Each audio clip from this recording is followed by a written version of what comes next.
Want to read content from any website in your own language? With RSS app, you can instantly create a feed from almost any site and translate it into 30+ languages. Just copy the URL of the RSS feed or web page you want to follow, paste it into our generator, and your feed will be created on the spot. No coding needed. Save it to your account, then click the Translate button under Settings on the right. The source language will be auto-detected, or you can set it manually. Then, choose your target language and hit Save.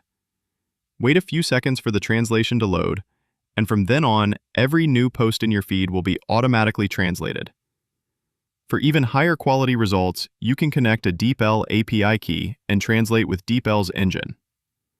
From here, you can also refine your feed with filters to include or exclude keywords, hide posts without images, or even modify text.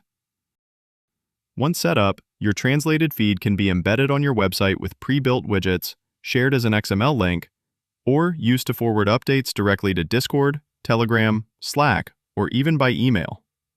That's it. Translate your RSS feeds with RSS.app today.